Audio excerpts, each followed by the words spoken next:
Hey guys, welcome back to the channel, and this is how to create cname records in Squarespace.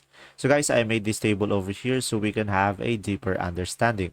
So first thing that you will do is of course log in into your Squarespace account, and after that just simply go ahead and go to your profile guys, and once you are on your profile just navigate to the dashboard and you should be able to see over there domains. So just simply go to the domains category and you should be able to see your list of domains. And after that, just simply choose the domain where you want to add the cname record.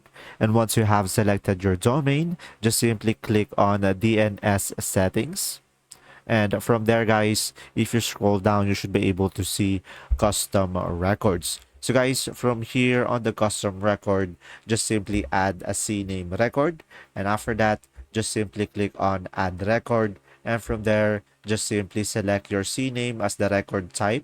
And guys, just simply fill in the required field and make sure the host will be www dot and target your cname target value and just simply click on save.